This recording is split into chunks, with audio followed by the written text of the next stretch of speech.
Hey guys, welcome back my channel Jinomoda Vlogs. So nangtum pini piwas so bilum makang ra puma buge nangtum alamang ge pini apor ke minangale lasi lasofo apor ke minangale lo nangtum nanglang donik tha lasi nanglang donik tha de.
Pamo cinematic shot bang nangtum lang misen polite please like ik tha lapen nili channel nangtum subscribe kerang pate subscribe tha Jinomoda Vlogs pu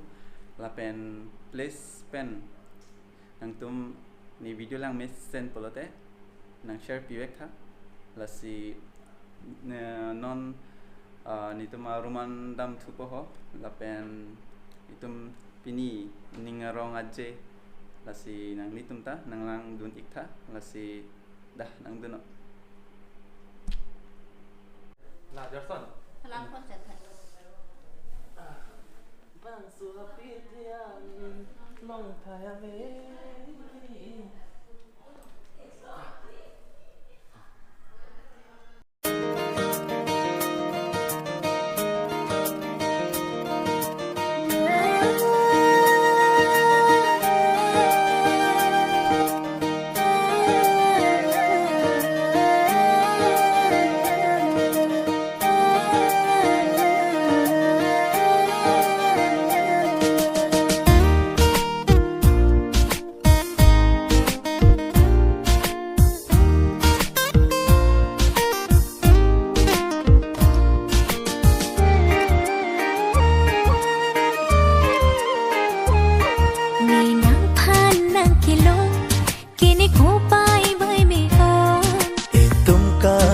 che rap long ne se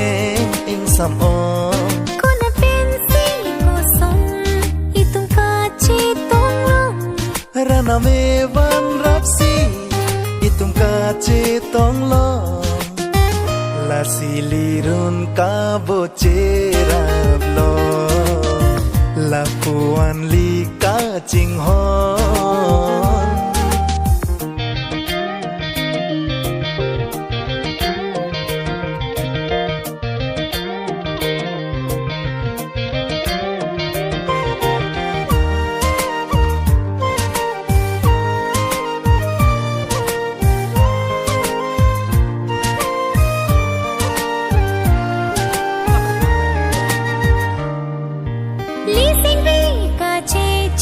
Bai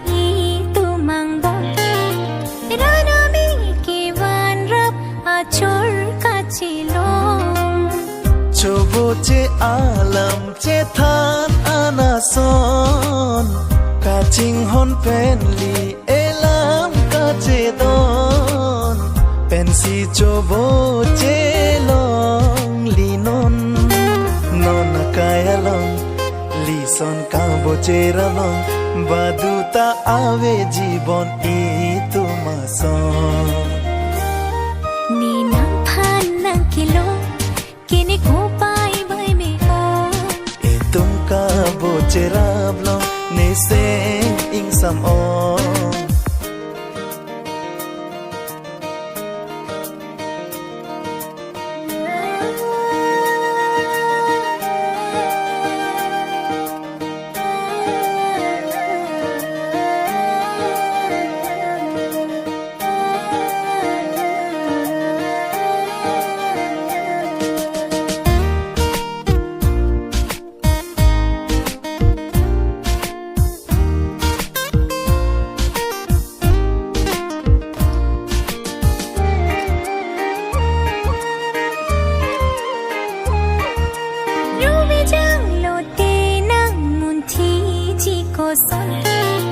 sar kukup sinang phan pe cham che kang hon